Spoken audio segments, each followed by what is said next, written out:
Hi all, this is Anjali. और आप लोग सब बहुत डिमांड कर रहे थे कि मैम एक बार बता दो कि पेपर अटेम्प्ट कैसे करें, कल किस ऑर्डर में अटेम्प्ट करें। So for that I am making this video. I know अब आपके पास थोड़ा सा ही टाइम रह गया है, तो अब सिर्फ फाइनल रिविजन करो। Don't be stressed out. So just be calm. एक अच्छे से नॉर्मल क्वेश्चन वाइज रिवाइज करो and that is it I guess, क्योंकि बहुत ज़्यादा पैनिक करोगे तो उससे कोई फ़ायदा नहीं होगा, नुकसान ज़्यादा होगा।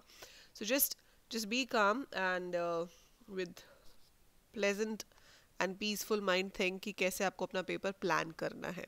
अगर आप आईपी स्टूडेंट हो, आपका कल एग्जाम है। अब आईपी के लिए as I already told a number of times कि पहले माई एसक्यूएल पढ़ो, तो वही चीज़ पेपर करते टाइम भी अप्लाई होती है। तो जब आप पेपर करते हो तो आप सबसे पहला क्वेश्चन ऑब्वियसली क्वेश्चन नंबर 1 ही सॉल्व करोगे। That's your computer networks and open source software theory है। Solve your question number 1 first. इसको सॉल्व करने में आपको हार्डली 15 मिनट्स लगेंगे। 15 मिनट से ज़्यादा लगना नहीं चाहिए, बट ओके, मान लो आप बहुत सुंदर सुंदर लिख रहे हो, अच्छा बना के लिख रहे हो, तो 20 मिनट्स भी लग सकते हैं, fine. But after doing your question number 1, अगर आपकी जावा बहुत अच्छी नहीं है तो don't start with question number 2।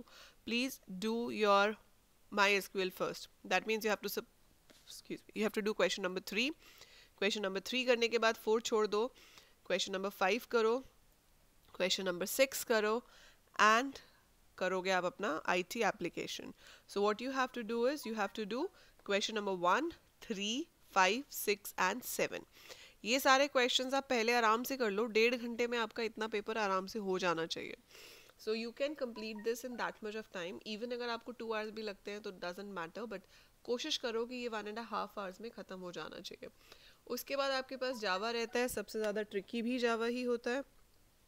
यहाँ पर हम क्या करेंगे, अब आराम से टाइम देके जावा के क्वेश्चंस को ठीक से पढ़कर आप उन्हें सॉल्व कर सकते हो, ठीक है। So that is enough time to do that. और जब भी आंसर्स लिखो एक बार उसको रिवाइज ज़रूर कर लो, देखने के लिए कि आपने सही किया है। जावा में स्पेसिफिकली डबल कोट, सेमीकोलन सब सही लगाए हैं या नहीं, क्योंकि अगर वो सही नहीं होंगे so you are going to lose marks over there. Semicolon रह गया, डबल कोट्स नहीं लगे, ब्रैकेट बंद नहीं हुई, उसके भी मार्क्स कटते हैं। तो बी वेरी केयरफुल। आपको लगेगा मैंने तो सब कुछ ठीक लिखा था, मार्क्स कहाँ चले गए, तो मार्क्स वो सेमीकोलन्स और ब्रैकेट्स में चले जाते हैं। So be careful about that. This is for IP. And now for computer science students. For computer science students, C++ is very lengthy. C++ का जो आपका सेक्शन A है वो काफ़ी लेंदी है। For Python students I would say कि Python उतना लेंदी नहीं होता है जितना ज़्यादा C++ में लिखना पड़ता है। पाइथन में थोड़ा कम लिखना पड़ता है in comparison to C++। But anyhow, अगर आप जल्दी ख़त्म करना चाहते हो अपना सेक्शन बी, ताकि एंड में ये ना रह जाए कि टाइम कम रहने की वजह से कुछ छूट जाए, वैसे तो टाइम कम नहीं रहेगा, 70 मार्क्स का पेपर है, 3 घंटे हैं, enough time you have. But still if you want you can finish your section B first. आप सेक्शन बी पहले कर लो, दैट इज़ अपना SQL, Boolean algebra and computer networks. Finish that first. और उसके बाद जिसे हम सेक्शन सी कहते हैं, क्योंकि सेक्शन ए C++ है, सेक्शन बी पाइथन है, और C++ और पाइथन में आपके पास चॉइस है। तो मोस्ट ऑफ द स्टूडेंट्स के पास C++ होता है, पर काफ़ी के पास पाइथन भी होगा। उसके बाद आप ये पाइथन और C++ वाले क्वेश्चंस कर सकते हो आराम से। एंड इसमें भी मैं ये कहूँगी कि आउटपुट वाला क्वेश्चंस जो आपके होते हैं वो क्वेश्चन नंबर 1 में होते हैं। Even if you do question number 1 at the end, it doesn't matter. पर अगर आप कंफर्टेबल हो, आपने बहुत प्रैक्टिस की हुई है, तो सबसे अच्छा हमेशा यही रहता है कि पेपर को जिस पैटर्न में क्वेश्चंस हैं उसी ऑर्डर में सॉल्व किया जाए। अगर आपके पास क्वेश्चन नंबर 1 to 7 है, if you have practice well, you are confident, so solve it from question number 1 to 7।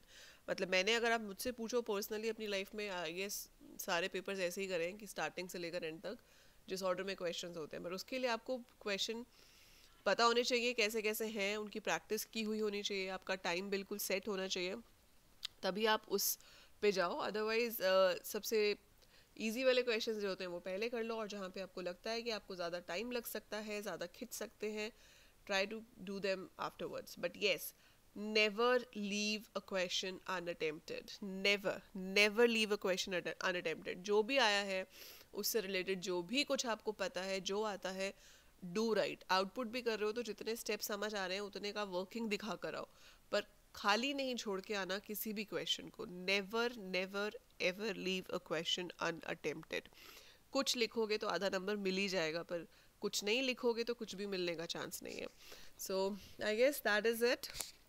बाकी अच्छे से प्रिपरेशन हो गई होगी आपकी. I hope you all will do well. All the very best. And I hope सबका exam बहुत बहुत अच्छा जाए. एंड कल जब एग्ज़ाम दे के आओगे फिर डिस्कस करते हैं कि पेपर कैसा हुआ.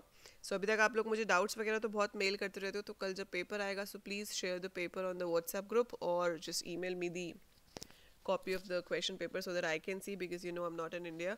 So you are the only people who can send me the question paper so that I can see paper mein kya. So all the very very very best. Do well.